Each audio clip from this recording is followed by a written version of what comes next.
Assalamu alaikum rahmatullahi wa barakatuh. I welcome everyone to our first Hajj 2025 planning session of October 19, 2024, inshallah ta'ala.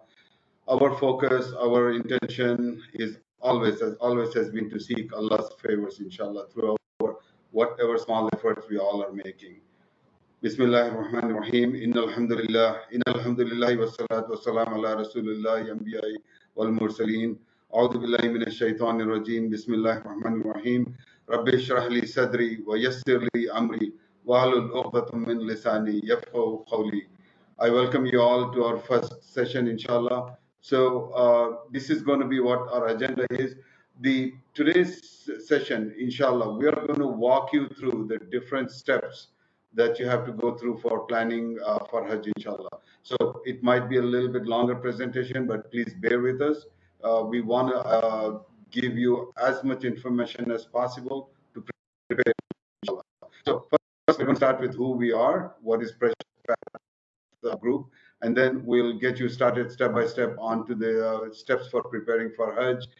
We'll have a quick recap of the Hajj 2024, and then we will also present again very briefly, because we are still in the planning stages of Hajj 2025, what we plan on doing, how we plan on moving forward. And then we will go through a brief presentation on how the Nusuk app is and how that's going to be for 2025. And then we'll have a quickly, we will present some of the frequently commonly asked questions, and then we'll move forward, inshallah. So let's get started. Our goal, Precious Path, is a team of dedicated individuals. We've been working on this for last several years. We are committed. We are very committed to guiding and assisting Hujjaj with the planning and the process for registering and Hajj package selection. No financial commitment. We do not even need you to register with us if you don't need to, if you don't wish to.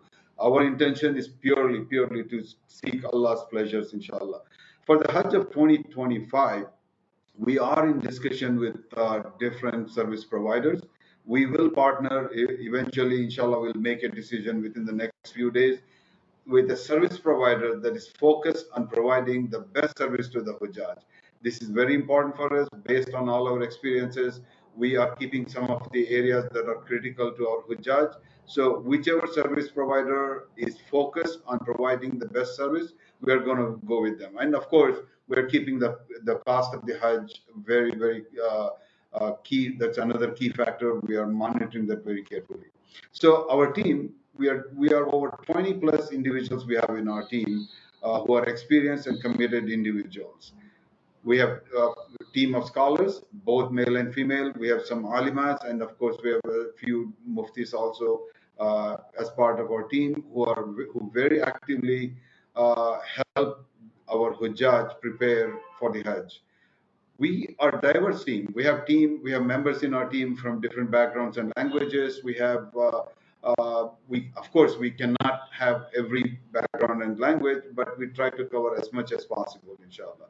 We have team members who are based globally. We have people, of course, from different parts of the USA, Europe, Australia, and definitely locally in Saudi Arabia. That team in Saudi Arabia is critical to the success of our Hujjaj. They provide the kind of very unique guidance and help to our Hujjaj by resolving any issues that might come up with the Nusuk application, with the customer service, etc. Brother Samir Karam, who leads that effort from Saudi Arabia, the last few years has been extremely instrumental in making the life of our Hujjaj who are preparing easy, inshallah. And inshallah, Brother Samir will continue doing that. The Hajj of 24, Alhamdulillah, with the blessing of Allah, we reached globally over 2,000 plus potential Hujjaj. 700 plus, over, I think it was more like 750, 760 of those members were able to get a package and make it to the Hajj, Alhamdulillah. We had 336 of those 700 plus Hujjaj. They went with us. We were able to guide them during the Hajj itself. And purely with the blessing of Allah subhanahu wa ta'ala, we received very appreciative feedback. Of course, there were one or two areas that we still need to improve, which we are working on, but we are very much encouraged with the with the response and the feedback we receive. Now, having said all this, we have to put this disclaimer.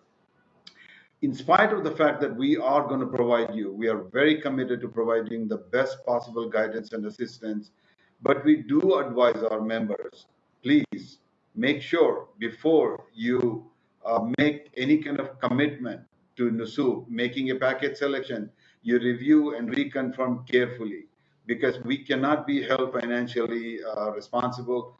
So it is very important that before you select the package, before you make the payment for the package, you look through carefully the areas that are critical. We will go through some of this. We will guide you through this. We are going to be with you throughout the process. It is just that we want our members to take the extra caution, extra attention to look through the information before making any financial commitments. So just to kind of show some of the feedback we received, this is purely with the blessing of Allah Subhanahu wa Taala.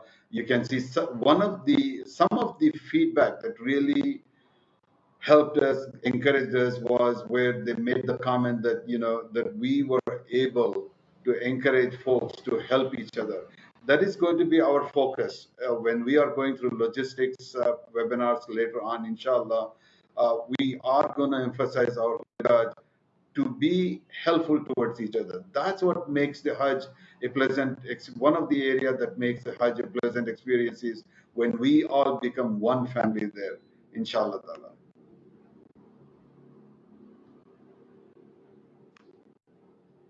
Okay, let's get started. My connection is a little bit slow, so just bear with me. So we're going to get started. In this next section, we are going to walk through the how do you prepare for the Hajj? How do you go through getting to the Hajj itself? The reason that we want to cover this, we cover this in detail, is people look at the steps towards the Hajj and get very concerned.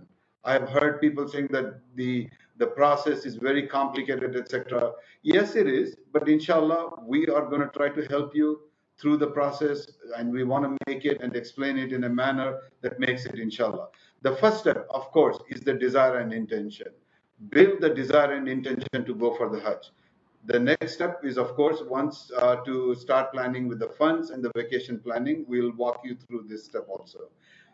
Then comes the documents and registration. This we will get into more detail of this one. Spiritual and physical preparation. This is something that you should be starting as quickly as possible. And then, of course, the package selection and the payment process. Let's get through this one. The desire and intention. In Surah Al-Hajj, Allah subhanahu wa ta'ala proclaims that I proclaim to the people, the Hajj, they will come to you on foot and on every lean camel.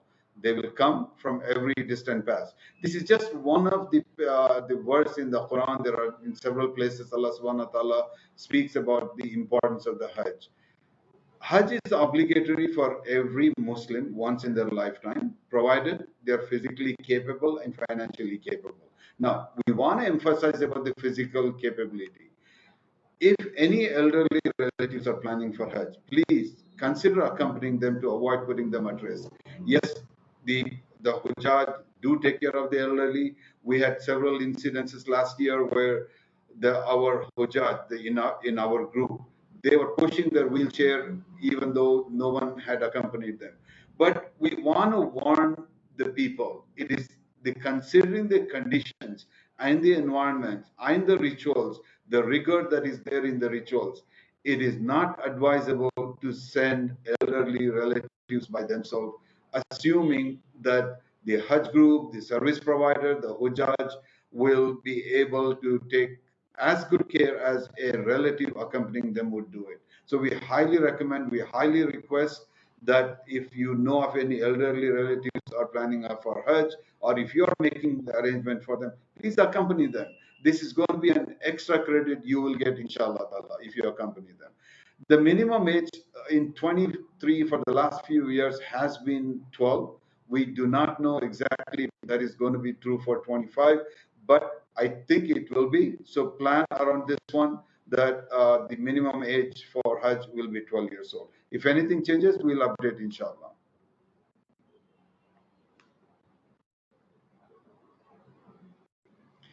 So anybody that's planning for Hajj, the first thing, as we said, have the desire. Have the desire where Allah subhanahu wa ta'ala would make it come true, inshallah. So our belief is Allah will help. Once you make the desire, Allah will help and make it easy. But have that strong desire. But have that desire and intention without setting condition. I'm going to go if something happens, etc. No, just say, I want to go. Allah, make it happen for me. And continuously recite the tawbiyah. Labbaik, Allahumma labbaik, labbaik, la sharika laka labbaik. Innal hamda wal ni'mata laka wal mulk la sharika lak. Walking around, doing your other chores, etc. Continuously recite this one. This is one of the talbiyah that you are going to recite during the Hajj also. But start reciting so that Allah subhanahu wa ta'ala will hear this and say, wow, my banda is wanting to go for Hajj, and inshallah Allah will help with this, inshallah.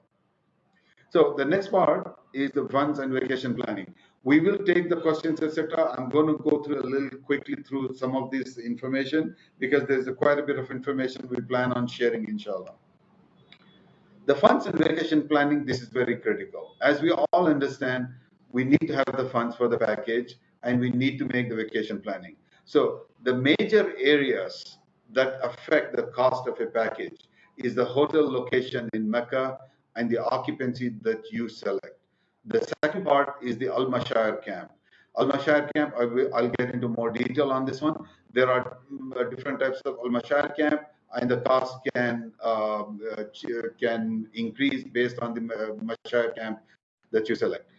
Then the transportation, not a significant part, but I'll cover that one, inshallah. So the Makkah hotel location. If the hotel is closer to Haram, this only applies to Makkah. Much more critical is to the Makkah. If the hotel is close to Haram, the price will generally be higher. It can go up by $2,000 to $4,000 depending on the quality of the hotel, etc. While compared to hotels which are in Azizia or even in zone C, most probably. We'll cover the zones, inshallah. I'll explain that part. But depending on the hotel location, the cost could go up by $2,000 to $4,000. Occupancy, this is very important. You need to bear this in mind. The occupancy selected has a significant effect.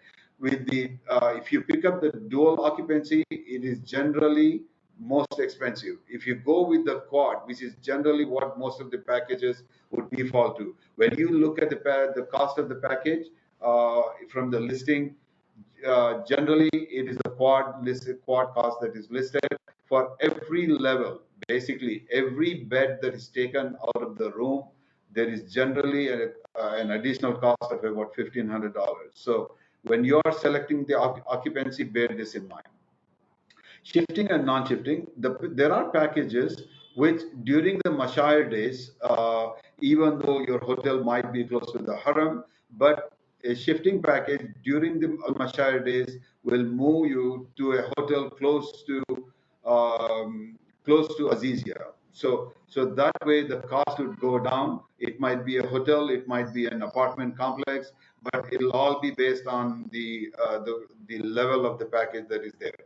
So, but with a non-shifting, there's no change in the hotel. You would stay where you are staying. So this one again can add add a cost of about $1,000 if you are in a non-shifting package. Generally, with the shifting package, you will see a reduction in the price of about $1,000 to $1,500. Al-Mashar camp. Al-Kabsh, which is the camp closest to Jamara, and it also has a train service within Al-Mashayar. Al-Mashayar, just to kind of quickly mention this, Al-Mashayar is the area of the Mina area, Mina, Arafat, Muzdalifah area. That's what we refer to as the Al-Mashayar. So between Mina camp, the Arafat camp, and Muzdalifah, Al-Kabsh has a train service. So you do not generally have to wait for the buses, etc. So there are train service. But just to caution, and I'll cover this later on also, Al-Kabsh camp, even though it's on a train service, many times you have to, the number of people waiting for the train will be quite a bit. So there would generally be a wait, but at least least you don't have to wait for the buses. So, and this is very close to the Jamarat, and the accommodations are definitely better than the accommodations in the Al-Muhsin camp. Al-Muhsin camp is about 3 miles walk to the Jamara. No train service. You have to walk. There is pretty much no other option other than to walk approximately 3 miles to the Jamara each way. The accommodation are fairly comfortable, and the bus service it's within the Al-Mashayar. It's a bus service. There is a new camp that was introduced last year, and we are expecting this will become operational this year. These are buildings close to the Jamarat. Okay, it's approximately about a mile walk. We do not know if it's going to be on a train service, but most probably it is not, based on the location that we have seen. But but again, the prices are kind of similar to Al-Kabsh. Probably it adds like about $2,000. These are buildings. These are not camps. So this would be a little bit more comfortable, but the cost will again go up and be close to the Al-Kabsh camp. Transportation, again, as I said, this is not a significant, it does not add a significant cost, but still a package that has Haram and Rain will probably be a little bit higher than the ones that are the bus. The advantage of the Haram and Train, these are the trains that from the airport to Makkah or Medina, and the train service between Makkah and Medina. So this saves you about 3 to 4 hours in travel, but there are some luggage limitation. So we highly recommend, when you're going for Hajj, travel as light as possible. Travel as light as possible. Whether you are going by Haram and Train or bus, we highly recommend always that Hujjaj consider traveling with as light as possible. So if you are traveling with a single suitcase, generally Haram and Train is not an issue. But if you are traveling with more than one suitcase, at least if they are in our group, we will make some arrangements on that one. But again, our recommendation is to travel light, inshallah. The transportation, no matter whichever way the transportation between the cities, from airport, etc., is, the transportation within Al-Mashayar is based on whichever package, whichever camp that you are selecting. Train for Al-Kabsh and bus for Al-Muhsin. So this is again to give you an idea of how the hotels are located and what the zones are. So Zone A, which is the one which is the closest to Kaaba, it is the hotels which are like in Clock Tower, the Makkah Tower, or the Tawheed. These are the ones which are considered to be in Zone A, which are right across from the Haram. It's basically walk down to the courtyard of the Haram. Zone B, which is right behind the Zone A area, these are the hotels which are the Jabal Omar hotels, which are generally referred as Jabal Omar hotels, but there are also some additional hotels on this side which are closer to the Haram. So this would probably be a walk of less than half a mile. In the Zone B, your Jabal Omar hotels are hotels such as the Hilton, Marriott, etc., etc. They are considered part of the Zone B. Then there is Zone C, which are approximately a mile walk to the Haram, which the La Meridian, the Radisson, etc. So they are located a little bit outside the boundary of the Zone B. Transportation shuttles are generally available again until the 6th of Dhul Hijjah. I will cover this part, the reference here about the 6th of Dhul Hijjah. It's very important that you bear this in mind when you're looking at the shuttle services. And then Zone D, which is basically Azizia. These are the hotels. There are some good quality hotels such as the Holiday Inn. There are some other Emaar hotels, Ibis Hotel, etc. But this is about 5 to 7 kilometers. The same as these shuttles here. The shuttles are available, but generally until the 6th of Dhul Hijjah. In fact, on the 6th of Dhul Hijjah, the shuttle services become a little bit lighter. I would definitely not recommend anybody walking from the Zone B to the Haram, considering the weather condition, etc. But plan around, this being about 5 to 7 kilometers from the Haram. So this is another view of the hotel location. Zone A, as I mentioned, is the one which is the closest to the Haram, the Clock Tower, the the Hilton and the 𝐷 𝐹𝑎𝑟𝑒𝑒𝑑 here. So these are the one which are right across from the haram, and the hotels in Zone A, the packages with hotels in Zone A would be the most expensive ones. So bear that in mind. Then there is the Zone B, which is the Jabal Omar hotels, and this also includes some of the other Hilton hotels, the Address Hotel, etc. So this is about half a mile walk. There are also some hotels back here which are considered the Zone B hotels. So this is a kind of an indication of how the hotels look in Zone B. Zone C are the hotels which are further back here. It's about 1 to 1.5 mile walk to the haram. Zone D, as mentioned earlier, is about 5 to 7 kilometers. Shuttle services are available from Zone C and Zone D. Again, June 5th and June 6th, they kind of start tapering down as we start getting closer to Hajj. Al-Mashayir camps. This is again a map that shows American. These are the Jamarats here. The bridge to the Jamarat is out here. American camp, which is also American European camp, which is also referred as the Al-Mawsim camp, is about 3 to 4 kilometers walk back and forth. Each way is about 3. I'm sorry, not kilometers. 3 to 4 miles from the American Al-Mawsim camp to the Jamarat. And then there is the VIP camp, which is right close to the Jamarat. Better facilities, trains, the trains between Jamarat and Arafat and Muzdalifah, etc. And then there is the, as I mentioned, the Camp 38, which are the air-conditioned buildings and similar to Al-Kabsh in terms of quality and facility. So it has a walk. The train service, as far as I know, this does not come on the train lines. It's a walk, but it's a shorter walk than the Al-Mawsim camp. So this is kind of gives you an idea. So when you are picking packages, bear this in mind. It's very important that you understand this carefully when you're selecting the package and be aware of it.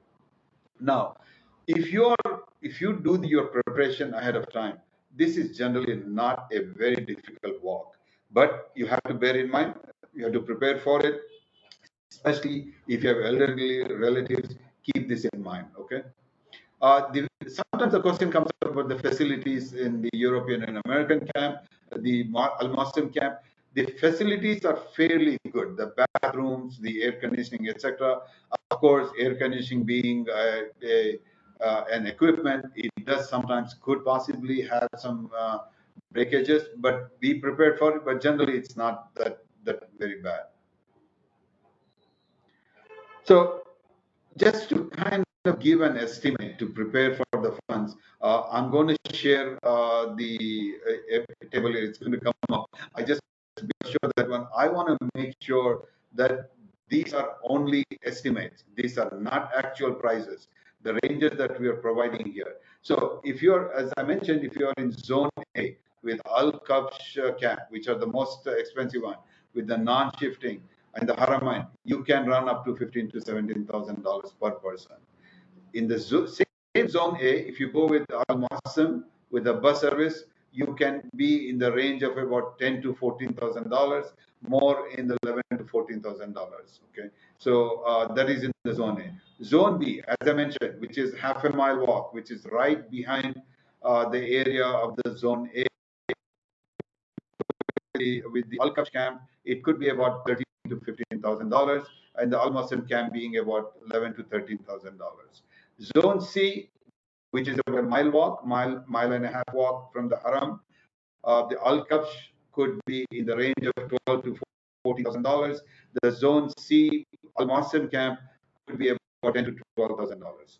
Again, I want to repeat, these are only estimates. Zone D, which is sitting out in Azizia, most of the Zone D packages do not include Al-Kabsh. There are some in the last year. We did see that there are some that are offering Al-Kabsh. So this one could range anywhere from $11,000 to $13,000. Also, the Al-Mawsim camp last year we saw about $9,000 to $11,000. So this one includes the estimates that we are kind of projecting here. It includes the package as well as the flight from specific gateways. But I want to re-emphasize, and I will keep re-emphasizing, because I do not wish anyone to be surprised in case if these prices differ. For our own packages, the packages that we plan on working with, we are very diligently in discussion, negotiation with our service providers to keep the prices as close to this or even in a little bit lower in some cases if possible. Okay. So, as we mentioned earlier, the shifting, non-shifting occupancy, the location is what makes all this difference here. These are estimates only. I want to keep re-emphasizing that. So the payment process, this is again, we were going to cover this a lot more in our later sessions, inshallah. We are going to have a lot more webinars where we will cover about the e-wallet and what's the process of going through the e-wallet. But just wanted to mention that, there were some challenges last year. There were banks that blocked the transfers if it was bank transfers.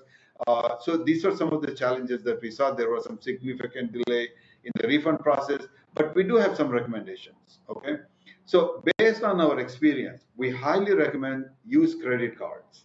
Use credit cards as much as possible for topping the e-wallet.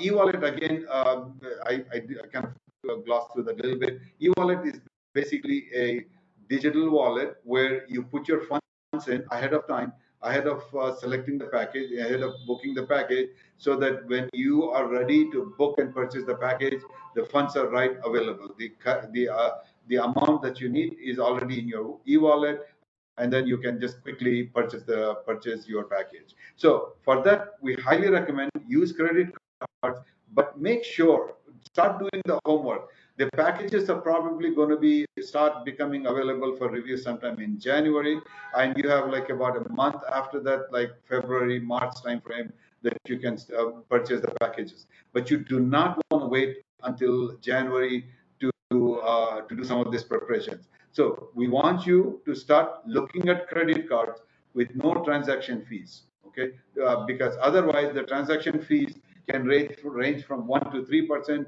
which will significantly increase your Hajj package cost. So start doing some research. Start looking at the credit card and look for credit card that you have a limit which are higher than $15,000 to $20,000, depending on the type of package that you're interested in and the number of people that are going to be in your group. So again, I want to repeat, make sure if you're using the credit cards, it has a limit, or you have multiple credit cards which will cover the cost of the package that you're planning and going with, and the number of people that are going to be in your group, in your account. Bank transfer takes time, and there are lots of complications with banks blocking the fund transfer. This is very common.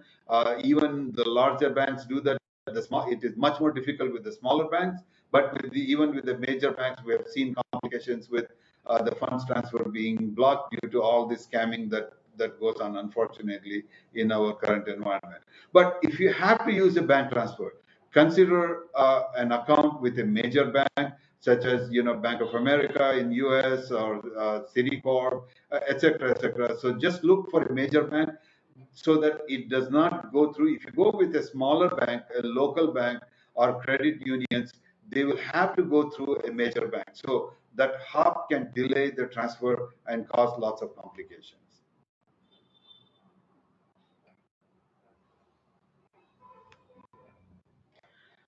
Okay, the next part is the vacation planning. So we want you to start looking at this vacation planning so that you can from at your workplace you can start looking. Generally, the Hajj package is around 24th of May.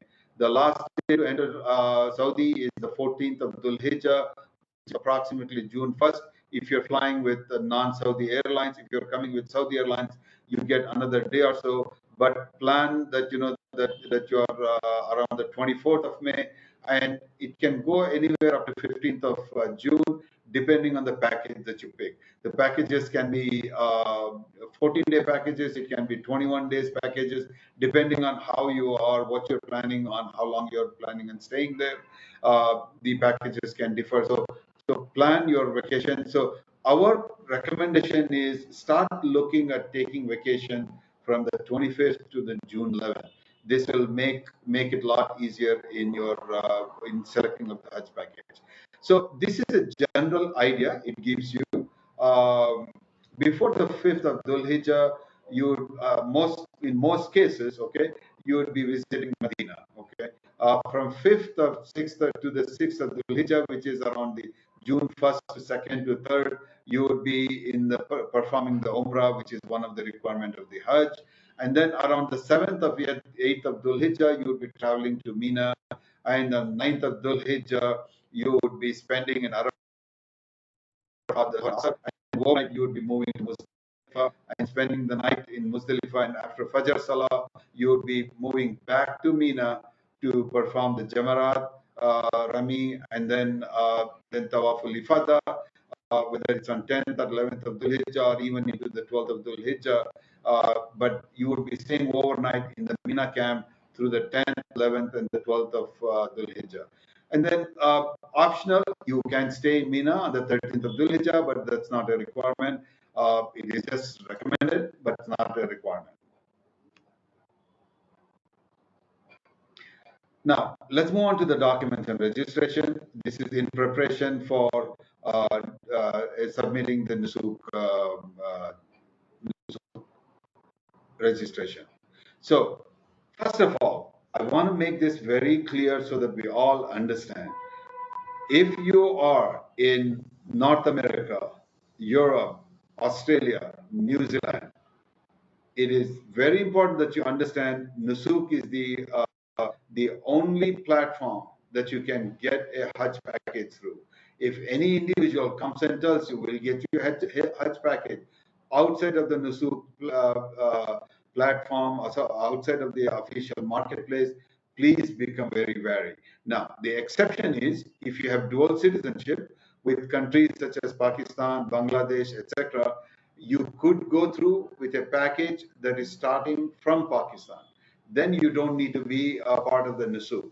But otherwise, there is no other option to go for Hajj other than registering through the Nusuk. There are some people who do offer illegal way of performing, getting into Hajj. Please, for Allah's sake, avoid it. There were several casualties last year. There were several challenges last year with people who tried that attempt. So please avoid that one. Only way to go to Hajj from North America, Europe, and Australia and New Zealand is through the Nusuk. And I very much caution on this thing. Okay, so Nusuk is basically a marketplace type of website. Okay, it's very similar to Amazon, etc., etc. The one that offers different types of packages, different prices, etc. This is very similar to that one. And these are the countries. These are the countries that Nusuk supports, such as in Asia, Japan, South Korea, etc. Europe. In Europe, you can see there is the Netherlands, France, United Kingdom, etc. Or the European subcontinent. And from North America, the United States, Canada, and you can see the different listings here. This is basically residence, okay? This is not the citizenship. You could be a citizen of another country, but if you are residing in any of these countries, Nusuk is the only way to go for Hajj. So again, I want to repeat, it is not the citizenship that matters, it is the residency that is important. If you reside in any of these countries, Nusuk is the only way to perform Hajj. And as I said, unless you have a dual citizenship with another country outside of these countries. So, very high level, this is the process for the Nusuk, for registration.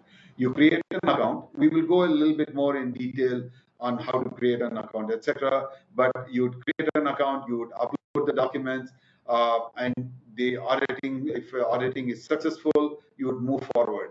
If it is not successful, you'll have to go back and recorrect the document. There is a link here that we're providing document, and we'll continue to update this as we find more information. So, but this document will kind of guide you through uploading of the documents, etc. You can take a look at it. So once the auditing is successful, you basically wait for the packages to be released for review. You would review the packages, and depending on the packages that you are interested in, the preferred packages, you would add funds to the e-wallet and be ready for the selection and the payment process to start. With generally, there is about 3 to 4 weeks of time between these two steps here. So This year, we are expecting the registration to start soon in the next few days, inshallah. The package review is expected to packages are expected to be available for review sometime in the early part of January. So, and then the payment, the selection, the booking is expected to start either towards the end of January or early February, giving you about a month's time to get your funds into the e-wallet. So, but as I cautioned you earlier, do not wait for the package review before you prepare your funds.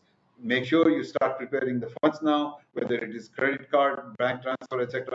Start collecting the funds so that when the package review starts, you have the funds that you believe are needed, and you can quickly start adding the funds to the e-wallet. So once the payment and the package is selected, Nusuk will start issuing the e-visa and the tickets, inshallah, and then you're off to the Hajj. Again, I want to keep re-emphasizing this. I'm re-emphasizing this because last year there was lots of confusion.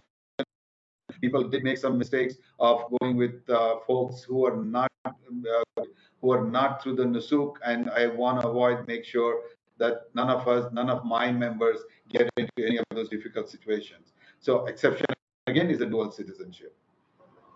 So registration, again, keep mentioning, we are expecting it within the next few days for the registration to open up. The release of packages are expected by first week of January, and e-wallet from first week of January to the purchasing time, which is early February, based on past experience. The preferred packages, the one that you prefer, was sold out within a few weeks. So this is why I am re-emphasizing, have your funds available ready before the packages are released for review, and as quickly as possible, to the e-wallet. It's ready as soon as the purchasing starts. You can get your packages. So avoid updating. This is something that we want to re-emphasize, and we had challenges with some of our members last year. Do not update your profile after verification is successful unless there is a drastic error. Right? Even then, even if you see something that is not correct, reach out to us. We will try to guide you and see if it is a critical one, or something that that you can wait for a while. Do not share your personal data with anyone. This is very important. Do not share your passport information, your date of birth, your critical personal data with anyone unless you trust the individual. For best results, this is our recommendation, okay? For best results with the package selection, because it's a marketplace. Nusuk is a marketplace. Manage your own account so that you can make the decision which one is the best package that suits you. If you allow someone else to manage your account, there are high chances that person, that individual, that group will pick their packages, taking away the advantage that a marketplace offers. This is again our recommendation. Passport. You are make sure your passport, when you're updating, it's a first page. The first 2 pages are required for uploading. But before that, make sure as of immediately that your passport is valid for 6 months from the travel date, which is approximately in the month of May. So your expiry, your passport should not be expiring earlier than November 2025. If this is the case, immediately start working on renewing your passport, so that by the time you're ready for registration, you can update with your most current registration with most current passport, so that you do not have to go and worry about rejections or having to update your profile, etc. So make sure the passport is expiring November or later on, inshallah. So scan the full page of the passport, and this one here, this is what I'm referring to. Both the pages have to be scanned and uploaded. Passport picture, which is the next area. Oh, yeah, before I move forward. Again, remember I mentioned it's not the citizenship that matters, it's the residency. Okay, so if you are resident of one of the Nusuk countries, but your citizenship is of a different country, then you will also need to upload your residency card. whether it's a green card, whether it is your H1 card, H1 documents, etc. You will have to also update besides the passport. Even this will be required. And if residency, there are few different ways so that you can, if you don't have a residency card for it, other than visitors. Again, visitors are not considered residents of a country. So other than visitors, you can scan your lease, your employment contract, your visa documents, etc. Are generally accepted basically. All scan files should be in PNG or JPG format. This is the document that we have that guides you through the document uploading and also what are the challenges generally we have seen with the verification process. Personal photo, which is the other item that is required to be uploaded. The personal photo has to follow the guidelines, which are shown here. The sizing, the white background is very important, and the sizing of the pixels is important. And this is an area that is covered in this document here, and Brother Wasim will go a little bit more into detail. It's very important that you follow the exact pixels and the sizing of the document that you need to upload. So there are different ways of doing it. One of the ways, you can use the Microsoft Paint on your Android or on your laptop. That will help you fix the pixel and etc. We have some steps here that you can follow, and similar steps are available using the Paintbrush app on the Apple on the Apple phones, inshallah. So we will go a little much more detail even in later on webinars. Brother Wasim is going to cover this in a little bit more detail, but later webinars, as we progress, inshallah, we will continue to guide you and help you with this one. The next step, so we have covered the desire and intention funds. We have gone through at a high level the documents and registration. The next part is the spiritual and physical preparation. Process of rituals of Hajj. It's very important that you start studying the different steps. One of the things that I highly recommend our Hujjaj is I want to see my Hujjaj perform the Hajj without any violation. Yes, some violations you can get away by doing the thumb, which is paying the penalty. But I give the example. I want to have your driving license clean, without any fines, without any violations. The same thing, I want your Hajj certificate to be free of any violations. No penalties, you should not have to have penalties. And that is generally possible if you have studied all the requirements, all the steps, and be prepared for the Hajj with complete preparedness, so that you do not miss any of the required steps, inshallah. And we are going to guide you through this.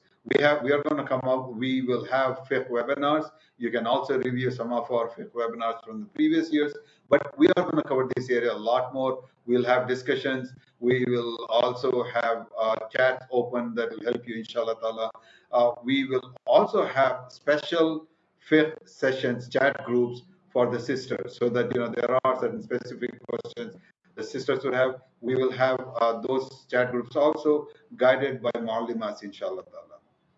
So the other very, very important part, sabr. Start practicing sabr from today. Hajj is a rigorous process. You are going to go through the environment is rigorous.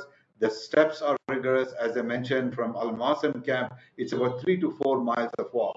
Even if you're in Al Kabsh, going to the train station, having to wait for half an hour or more, sometimes requires sabr. Every step of the way in the Hajj, we have found that this is great requirement.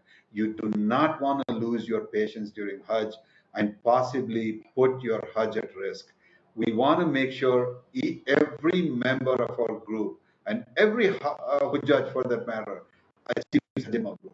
And sabr is a critical part to that, so that you do not lose patience and cause your Hajj to be anything short of Hajj Mabrur. We will cover what is Hajj Mabrur later on, inshallah ta'ala.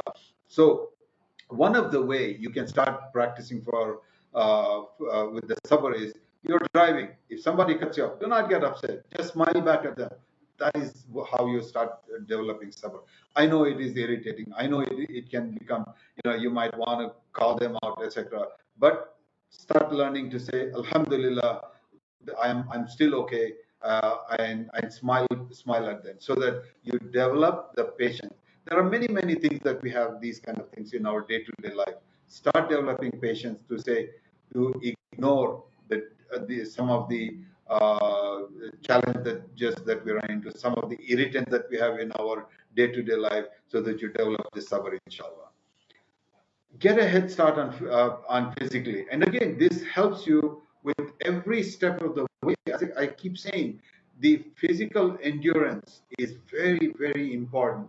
You're walking about 4 to 7 miles during Mashayar days, and then the tawaf, the sa'i, all these things are rigorous. All these things require physical endurance. So start preparing for it. Plan your daily exercise to prepare for this one. Monitor your diet, very important. Start monitoring your diet so that you're healthy and prepared for the physical challenges so you can take the best advantage of Hajj Baitullah. Just bear in mind, there are millions and millions of people that want to go for Hajj. Not everyone will get invited to Hajj Baitullah. So if you are getting invited to Hajj Baitullah, just because of any of the physical challenges, you do not want to miss out on the benefits of Hajj Baitullah. We are going to release a supplies list, inshallah, review it very carefully and start preparing for it. The weather conditions, in our supplies list, we are going to include items that can help with the weather and for health conditions. Review it carefully and be prepared. Start preparing for it, inshallah. The next part is the package selection and payment, inshallah. We'll cover this one. Packages are released in the first week of January, and then 3 weeks of this thing. Once you get the packages released, when you have the review period, carefully review each package and identify packages that meet your criteria for the financial timeline, etc. So very carefully review it. We have seen situations where people just gloss through it and assume that's a good package, but it's very important that you look through it. This year, what our understanding is, packages, this is based on the requirement from Ministry of Hajj, the packages will be country specific. 80% of the packages will be country specific, with flights from gateways within that country. The packages will also identify very clearly which country these packages support. There are about 20% that we believe will allow a custom flight, which will allow you to pick packages from different countries. But again, you have to be very careful to make sure that the packages are from your specific country, so that you can take advantage of the flights from your gateways. Now, another challenge also, be careful of selecting a package that is for a different country, especially a non-English speaking country, so that you do not end up in a group which does not speak English, and then you might have challenges understanding the guides, etc., in that group. Now, we are working through different service providers, as I mentioned earlier, to build packages for Precious Path. We'll announce that one. These packages will be specific to us, and this is also in a way to avoid some of the challenges we had last year, where we had several of our Hujjaj selecting packages that belong to different service providers, but they were still very eager to be guided by us. We could not guide them, and they had multiple challenges. We want to avoid that one, so we will announce ahead of time which packages our team will be supporting, so that if you are interested in going with our team, which I hope you all are, so that you can start looking out for those packages specifically. We will hold multiple webinars to go through the packages. This is just we are giving some introduction here, inshallah. So once the packages are released, we will start having more webinars, so that we'll go through in detail each one of the different packages, so that you have a better understanding of it.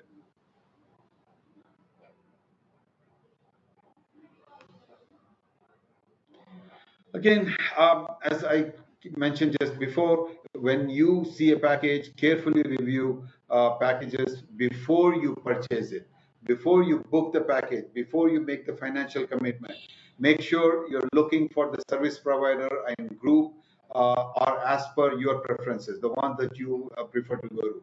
Make sure you look at the flight options, especially the departure gateway and the dates of departure. We had challenges last year where some folks in the rush to book the package ended up booking packages with the departure gateway in much far away. Like, there were some individuals from the eastern part of the United States ended up booking packages which were from the west coast. So avoid that. Carefully review it. Do not rush through it. It's very important that you do this one. And then the other part is, when you're looking at the packages, the date of the package, generally it lists the date of arrival into Saudi Arabia. That means the date of departure could be a day or two before that one. So it's very important that you carefully review these things. The location of the hotel in Mecca and Medina, very important. We had some situations where people ended up booking in Azizia without realizing the distance that's there from Azizia to Haram. So when you're making your decision, bear this in mind, where the hotel is located in Mecca and Medina. Specifically, Mecca is much more important. And also check if the package is shifting and non-shifting. The occupancy is very important. Most of the packages, as they are released, would be for the quad. If for some reason you absolutely need double, look for packages that offers double. You will clearly notice and see, and we'll go over this one, if the package offers double, triple, or quad only. Duration of the package, very important. Depending on your vacation planning, etc., you need to make sure it meets your requirement. The type of Mashar camp, Al-Mosim, Al-Kabsh, or Camp 38, this is another thing that you need to look at carefully. Transportation from airport to Mecca, Medina, and the transportation between Mecca and Medina. This is something, again, you should carefully review when you are looking at the package before you do the purchasing. During the review period, you need to look through it carefully. We will have, again, I keep repeating this, we'll have webinars to go over this one. This is again a repeat of what we discussed earlier. Account creation through Nusuk website, allow for this one. So this is something that more for repeat information, just so that you are aware of it. This is our Hajj planner. This is very important that you look through this carefully, because you need to start your spiritual and physical preparation. Registration is going to be until middle of January. But you do not want to wait for that. One thing that I want to take the time to highlight: please do not take the Hajj process lightly, to say you will start this in the month of January or you'll start in December. Please do not do that, because you could run into different challenges in the registration, and then you right into the package review, and you might miss some of the best packages, most optimal packages based on your requirements. So, as I said earlier, packages are expected to be released sometime in the month of January, early part of January, with the package purchasing sometime starting in the early part of February, and depending on until all the packages are sold out. Sometime in the month of March, you will start booking your connecting flights, depending on the package that you have purchased, if connecting flights are required. And then in the month of April, start connecting with your guide, the visa, the luggage, you are doing it. Vaccination is something that you need to start looking in the month of May, but you need to start getting information as to what vaccinations are required and where you're going to take the vaccination. This we will cover in much more detail, inshallah. From Precious Path perspective, we are going to continuously have multiple registration and package selection webinars, and then we are going to get into a lot more detail on logistics. Logistics, in our opinion, is one of the most important things. Hujjaj has to be careful so that they can come back safely and they can perform the Hajj without any challenges. And then we'll have webinars on fiqh, and then the sisters chat groups with the ma'alimas, inshallah. So We are going to start releasing information for the freshest path packages sometimes in the month of December, late December, and we are going to continuously prepare our group for the Hajj, inshallah ta'ala.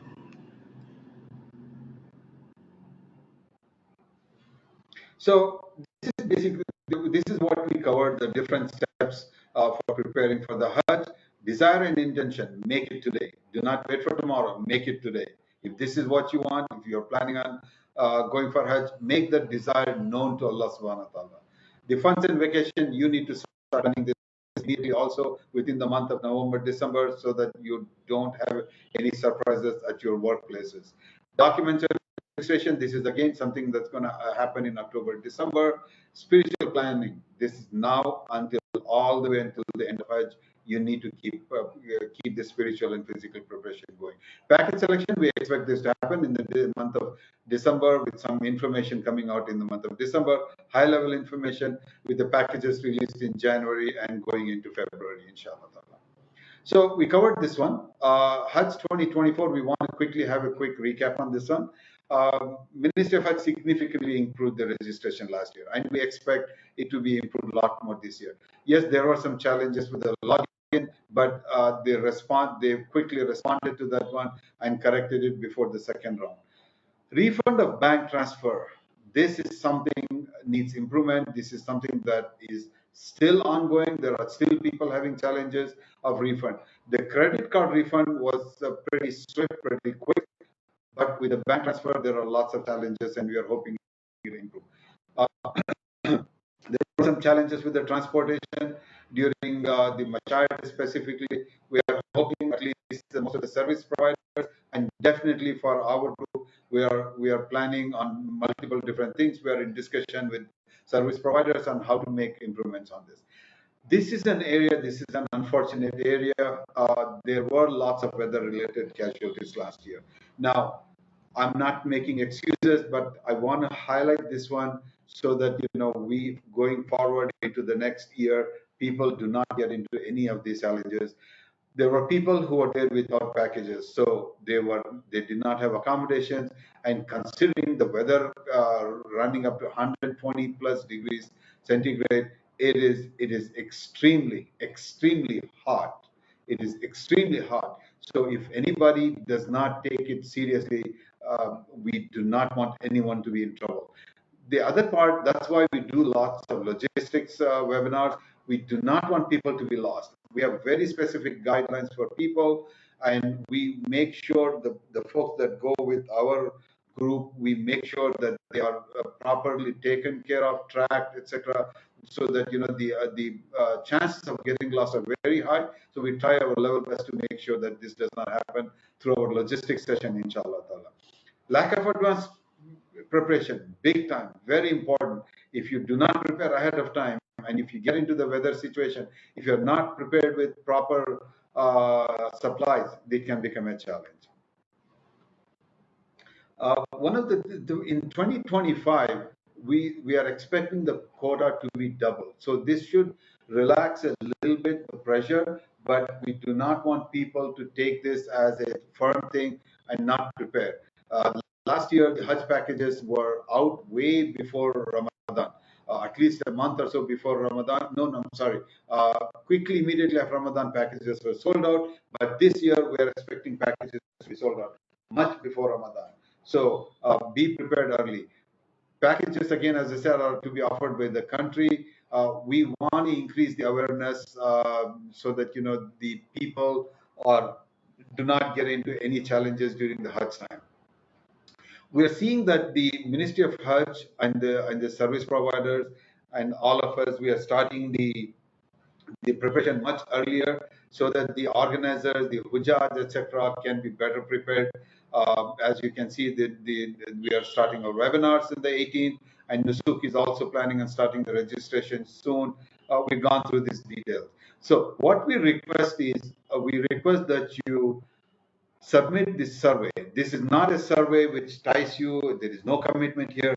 We just want to understand what type of packages you would be interested in.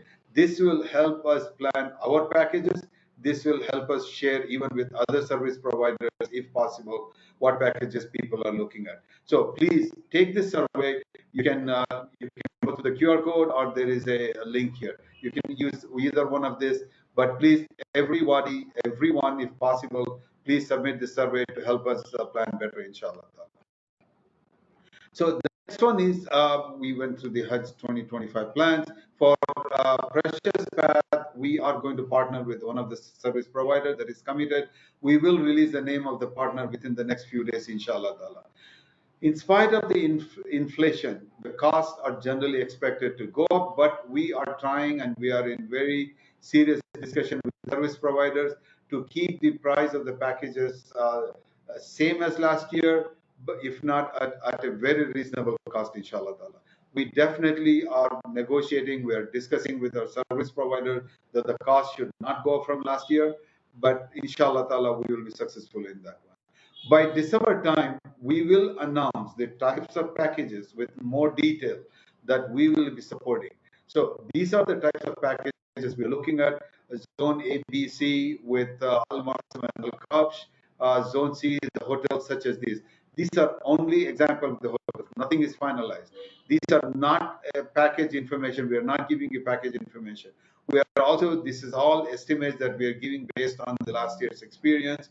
So just so that you can start preparing what type of packages that we will be involved in.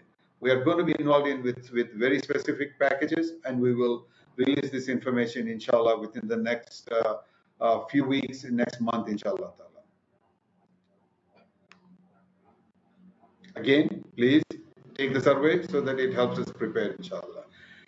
This is this is how we plan on supporting our Hujjaj, inshallah. So we are doing all this. We are going to release our partner, inshallah. The high-level information on packages we will release in the month of December. We will release our packages in the month of January, specific numbers, IDs, etc., so that you can anybody that's interested in going with our group will know what packages to look for, and we will continue supporting package selection. Again, this is something that's important. Whether you go with our group or not, whether you go with other service provider that we align with, our commitment is to provide the guidance and support through webinars and chat groups to each and every Hujjah that's planning on going for Hajj. This is not limited to anyone that's only interested in us. We are here, we are committed, and we are only seeking Allah's favors, inshallah. So the Precious Path guides, inshallah, they will start coordination with the Hujjaj in the month of April, if not early May, inshallah, to start preparing for the Hajj. Nusuk 2025. This is basically, we are going to go through a little bit more detail on the Nusuk, but I want to emphasize that Nusuk, the Ministry of Hajj has still not officially opened up the registration on Nusuk platform. They have still not. We have seen several messages going around that registration is open. Registration is Nusuk is available for registration, but not necessarily for 2025. We do not have any specific instructions, the release officially that they are open for registration for 2025.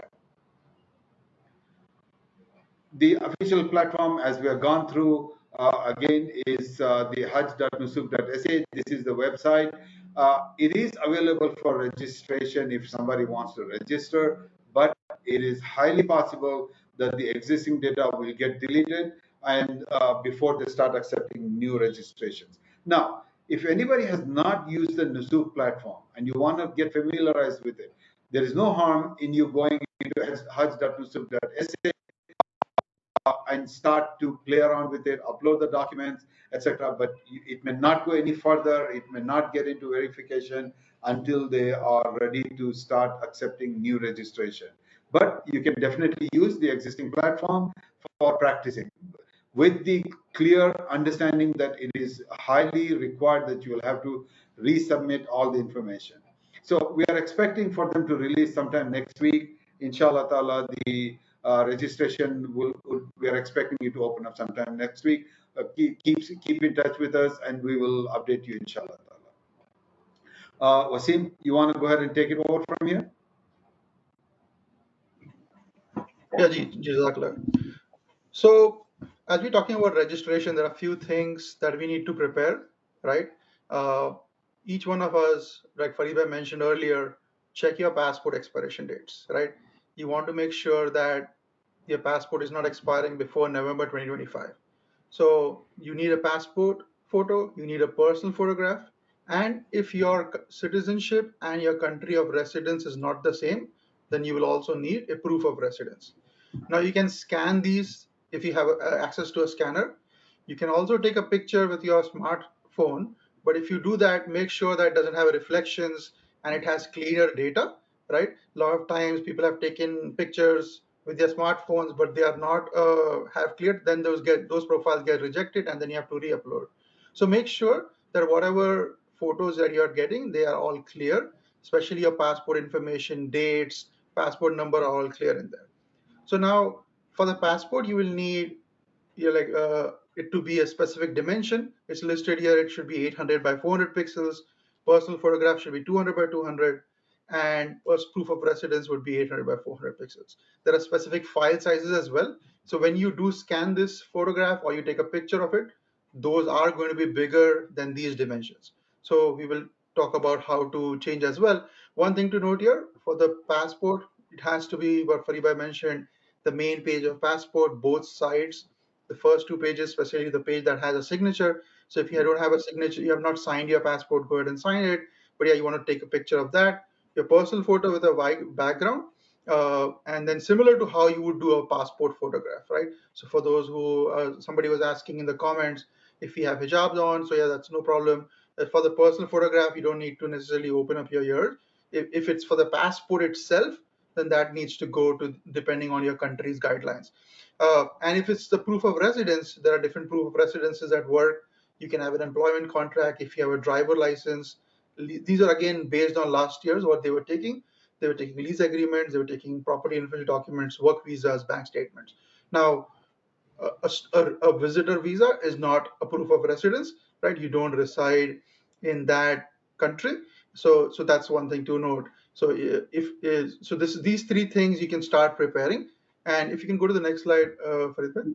Yeah, before I go there, just to point out, proof of residence, as Wasim also mentioned, is only required if your residence and your citizenship are different. Okay, if you are residing in the same country with the same passport, then proof of residence is not required. Correct. Yes. Go ahead. Okay. So once you have that photograph, right, or you have taken a picture of your passport, your personal photo, most likely they will be larger in size and dimensions. So what you will need to do is you'll have to resize these images in order to get it within the dimensions that Nusuk accepts. So suppose, for example, if you are using Windows, because again, this is a common, there is an application called MS Paint in there, Microsoft Paint. So you launch Microsoft Paint, you open the file on your computer, that's the image that you want to edit, and then you want to note the dimension, right? So it's on the bottom, you will see those highlighted sections here. It tells you what the dimensions are and what's the size of the image. Like I said, when you start with, it will be bigger for the most likely. Then what you want to do is click resize. Again, that's highlighted in the second image. When you click resize, it gives you different options. It will say select pixels. So that's what you want to do. Select pixels. Now, again, depending on your photograph, it might not necessarily align with 800 by 400. It had, but what you want to do is click the maintain aspect ratio. So, and you select the vertical to be 400. So the horizontal it needs to be lower than 800 by 400, right? So it's sometimes if your image resolution is different, you try to force it to be 800, 400, it will get, a little bit elongated in a certain way. So you keep the aspect ratio, keep it 400, and the horizontal, as long as it's less than 800, you're fine. Same thing with personal photo. For personal photo, you'll make the vertical to be 200, keep the aspect ratio, and once you do that and click OK, the file size will go down, right? So now, but your goal is to get the file size to be less than 1 megabytes, or if it's a personal photo, less than 18 kilobytes, which is a very small photo. So even after sometimes you have reduced the dimensions, it might still be larger. So you might need to resize again. And this time, when you do it for the second time to try to make it smaller in size, you can keep it a percentage.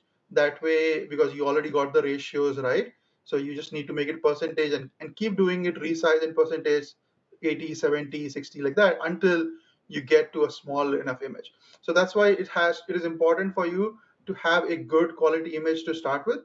If your image was blurry to begin with, or it was not super clear, when these sizes and dimensions are reduced, it will become even less clear. So that's why I take a really good picture to start with. But this is an example of using with Microsoft Paint. There are similar apps on phones as well. There are websites that do it for you. But again, be careful on uploading your pictures on random websites, because you don't know what they do with your data. This is your personal information.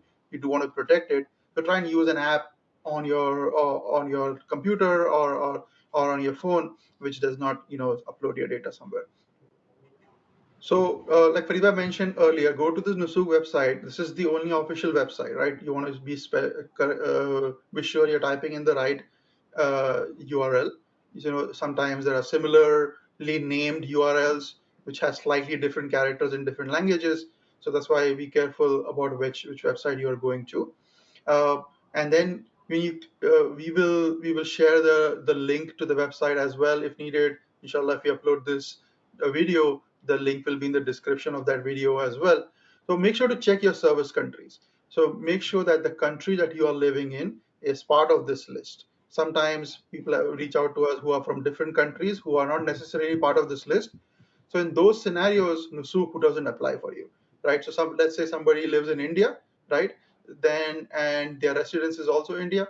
So you cannot apply through Nusuk. You have to go through the local India process.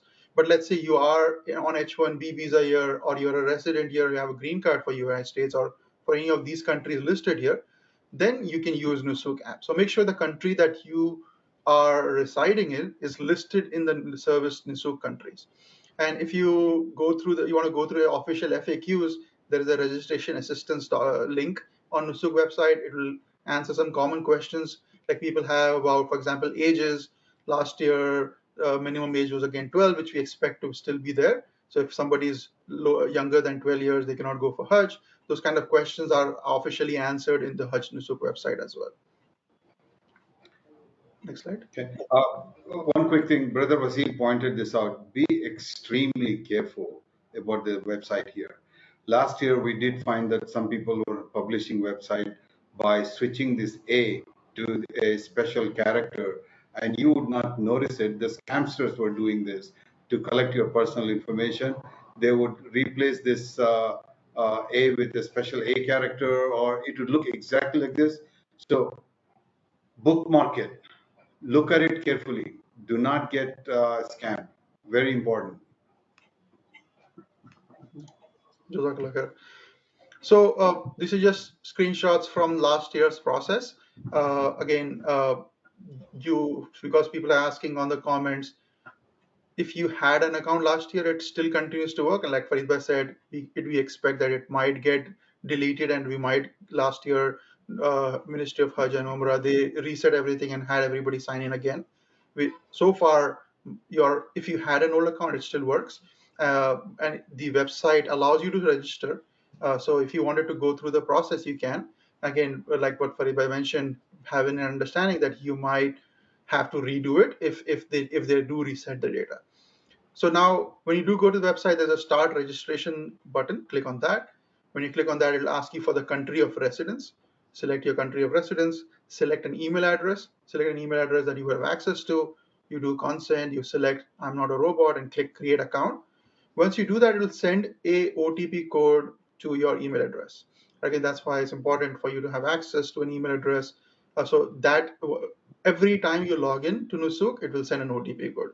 So it will send a verification code, and then you have to enter that verification code.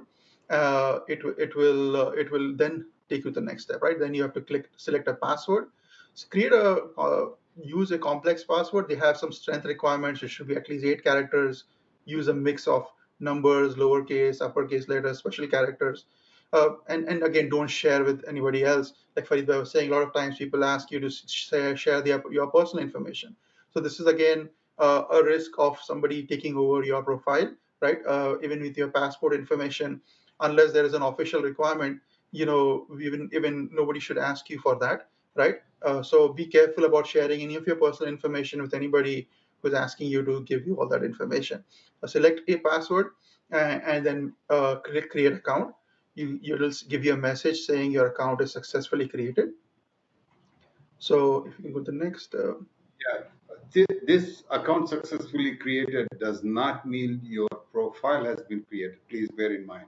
This is just an account has been created, an account entry has been created. You still will have to go through and completely complete the document process. Go ahead, Brother. So next step will be for you to upload your documents. You upload your attached passport and personal photo. Again, if your country of residence matches your country of citizenship, it will not ask you to upload a proof of residence. But otherwise, you have to do at least 3, in general 2, right? So passport photograph and personal photograph. It will automatically scan the information. That's why it's important for your passport information to be clear and updated here, right? It will bring it in the form automatically. Sometimes it might not bring your name incorrectly. So it might just bring your first name, for example. So make sure that the profile matches exactly to your passport. So basically, say for example, if you have 2 names in your given names, put that in the first name. If those don't match, then later on when they do the verification process, they were denying it last year, saying that their profile doesn't match the passport information uploaded. So make sure it is correct, especially with names. People have trouble with when they have multiple names in their passport. So make it sure it's entered exactly the same way. Sometimes people have no last names or no first names. So those are special scenarios we'll talk about. If you have encountered those scenarios, let us know, we'll help you out. But yeah, consent, and you'll confirm accuracy of the data. You'll fill the form. It'll ask you for email address. It'll ask you for phone number. You can enter your country phone number, enter the correct country code on that, provide an emergency contact information, and enter your street address. Now, the last year they had these 2 fields, street address and home address, right? But no fields for city. So what people were doing was entering the street address and the home address, putting the city. PO box and zip code, both are there. Again, if it asks you for both, it is not required as such, but if it should only allow you to enter zip code. If it is forcing you to enter a PO box number, you can enter the zip code again. For apartment number, you can put in the house number, and then the nearest embassy, that is, it will give you a drop down to select from. Again, this information is not necessarily something is verifying against something, but you want to make sure it's accurate. Then is the occupational details, where do you work, and then third is the arrival details. Now you would not know all your arrival details, right? You will not know the exact date of when you are entering, how many days you're going to stay, because you don't know which package, and also forces you to enter the flight number. So give an approximate date. Last year we put 1st June, but now you can probably do 25th May of 2025. You can do 40. Again, this is not necessarily, you're not committing to anything. You can enter it here. So you can do 14 days or 21 days. Select the travel method as air. And for the flight number, you can put TBD. That means to be decided, to be determined. It is not available yet. So again, you will fill out this information. And yeah, if you can go to the next slide. Yeah. One thing to point out here, Brother Wasim, is this information that you're providing here, the personal information, the passport number, the dates, the names, etc. It has to exactly, and I want to repeat that, it has to be exactly a match with your passport. You cannot say, well, you know what, I put that in the passport by mistake. It should not be like that. You cannot make any changes because this information is matched against your passport image. If anything does not match, verification will fail again.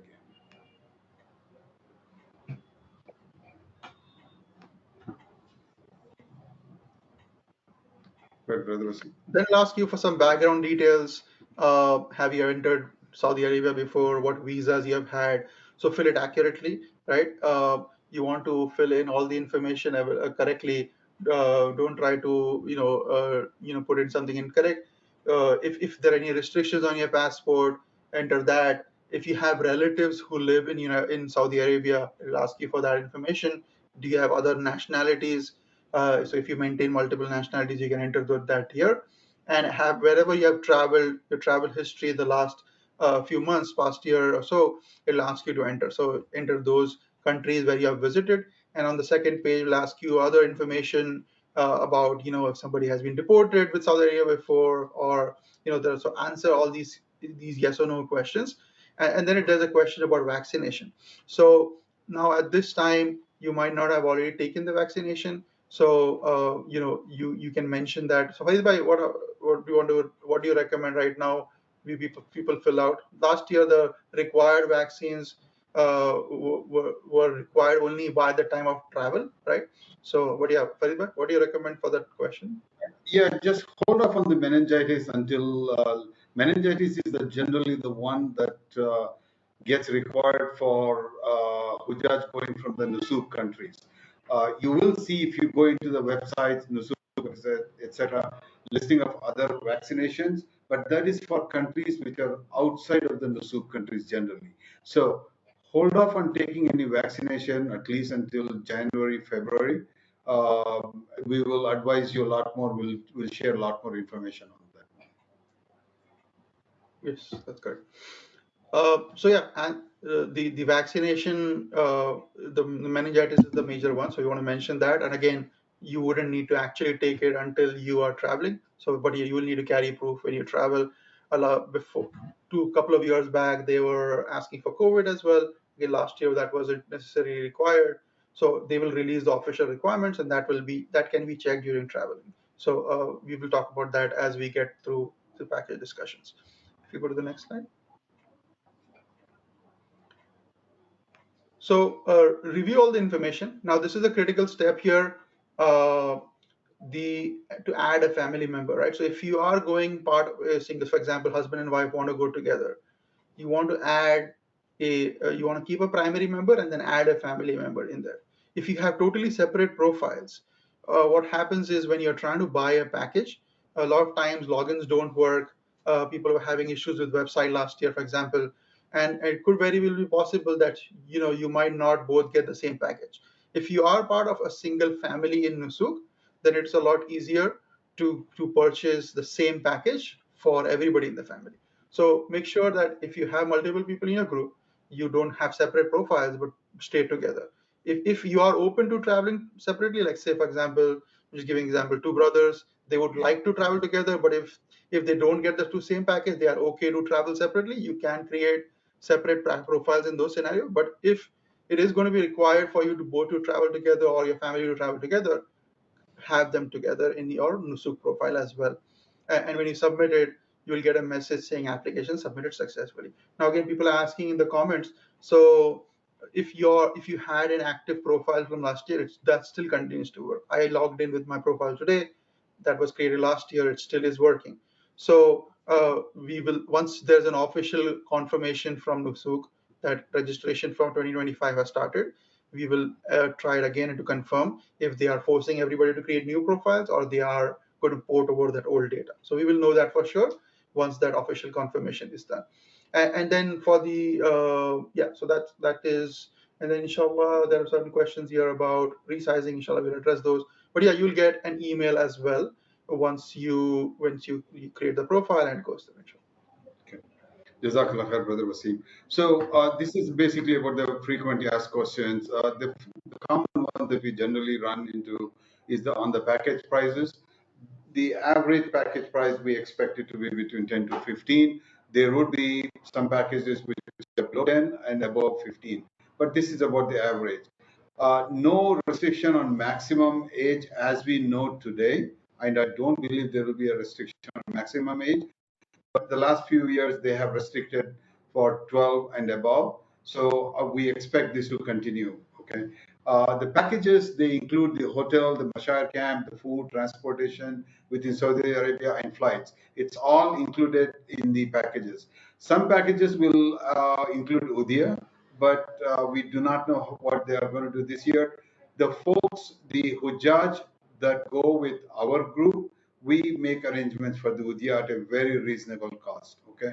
Brother Samir, who is our representative in Saudi Arabia, makes a great job of making those arrangements, and inshallah, we plan on continuing doing this year also. E-wallet can be loaded with one or multiple credit cards or bank accounts. But the funds in the e-wallet can only be used for the package. Rest will need to be refunded. If flexibility with flight route is required, we are hoping that the custom flight option will continue to be available. We are waiting for confirmation on that one. But as I shared earlier, we don't expect too many packages to be available with custom flight. 80% are expected to be with group flight. So please work around this one, understand this concern. And if you do absolutely need custom flight, such as you have to go drop off your children in a different country, then look for packages only with custom flight. Immunization, we'll explain this later, inshallah. So what if you have not signed into our info channel and into our Telegram chat group, again, remember, there is no commitment here. This is only for helping you. This is only for broadcasting the information. If you have not signed into one of these channels, please use the QR code or the link that is listed here and join in. Okay. We'll take a few questions. Brother Wasim, do we have lots of questions? Can we finish it in the next 10 minutes? Yeah, people have been asking questions on chat, so I've been responding there. But if somebody has a question, you can raise your hand here, and we can address it. But yeah, just going through the comments, some people have been confirming about what we confirmed here, that they have a profile from last year. Can they continue to use that? There was a question about using which currency will the transaction be charged in? The currency is generally it's in the Saudi riyals. That's what it's going to get charged on. That's a very good question, actually. So if you're using your bank account, okay, be careful in the information that you provide to them from a SWIFT code perspective. The SWIFT code, the bank account information, the SWIFT code is used for refunding back, okay, in case if there is any refund. So you want to make sure you provide the correct SWIFT code for the countries which are in North America. Europe, I believe, does have, some of the countries have the IBAN code, but North America does not use IBAN code. They only use a SWIFT code. Make sure to provide the SWIFT code, which is in foreign currency. I'm sorry, in Saudi currency, because Nusuk will generally only refund back in the Saudi currency. So you need to make sure that you pick the one that says refund in foreign currency, not in the US dollars. Okay, so that it's very important for you to do that. We will cover this in a lot more detail. You really don't need to worry about this right now. We are continue following us, and inshallah we'll guide you through this a lot more. Another question was about occupancy and how men and women get separated. Men and if traditionally the hotels have required separating out men and women in an occupancy situation, even where you have picked up quad. Where we are discussing with our service providers for us not to run into that situation. If a family has picked quad with 4 people, and as long as there is no issue with the Muharram, we want to make that arrangement possible. But otherwise, generally, the hotels separate men and women separately. Okay, unless you have the whole the room booked, basically, which is like either quad or double. In that case, you're not separated out. Okay, we will go over this in a lot more detail in our later webinars. There are some challenges. Inshallah, we'll try to guide as much as possible. Yeah, somebody asking about Nusuk e-wallet versus the phone's e-wallet. As opposed to what e-wallet? The e-wallet in the phones. Oh no. You only have to use the e-wallet that is available in the Nusuk. You cannot use the one that are on your phone. They are similar, but not exactly the same thing. Okay. This one, and again, we don't know if they'll make any changes in the for the next Hajj, but we are expecting it to be very similar to what the e-wallet was in 24, with some improvements that we are hoping they'll make. Right. Yeah. And yes, because somebody was asking in the comments, it will get charged. Like, so you're not just saving your credit card information in the e-wallet. When you do get to the point, it will preload the amount, the funds into the wallet before you purchase the package. Yeah, but just quickly to comment on that one. Yes, they don't save your account information, but they do keep your credit card information. And the reason for that is when the refund time comes, refund is made exactly to the same credit card and the same bank account that you have used. They basically trace it back and refund it. So they do store the information, but you have to, if you're loading it with more cards, you'll have to use the different cards when you're loading it up. Yes. Go ahead. Okay. Proceed. So yeah, there's one raised hand. Let me open up the mic. Question is, if I select quad, will my spouse will be in a different hotel or in the same hotel but just in a different room? Same hotel. As long as the package is the same, in the same hotel, but a different room, inshallah. Okay. Somebody asking about which credit cards to use. Again, like we discussed, you want to use something which has zero transaction fees. Whatever Right. works for you best, you can use that. Right. The key part is no foreign fees, and make sure you have enough credit limit. Those are the key things. And also, it should allow international transactions because they will be charged in Saudi Riyal. Some local credit cards, like from credit union, they might not allow international transactions. So some of that, yeah. Sure. Okay. Okay, I think those are all the questions for the day. All right. Inshallah, we are going to continue with our webinars. We are going to have additional webinars. We'll announce it on our info channel and in our Telegram chat group. We hope to Allah subhanahu wa ta'ala that Allah accepts all our efforts. And we hope to Allah subhanahu wa ta'ala that everyone that has the desire and intention for performing Hajj is able to perform Hajj in the right, best possible way, inshallah ta'ala. If anything that we have shared is useful today, it's only because of the blessings of Allah subhanahu wa ta'ala. It's only Allah subhanahu wa ta'ala that has given us that ability. If there are any errors in anything that we have shared today, I personally take full responsibility for it. I ask Allah's forgiveness, and please forgive us for that one. It's only my weakness that would have happened. So I seek Allah's forgiveness. Bismillahir Rahmanir Rahim. Wal asr innal insana lafi khusr illa alladhina amanu wa amilus salihati wa tawasaw bil haqqi wa tawasaw bis sabr. Wassalamu alaikum wa rahmatullahi wa barakatuh.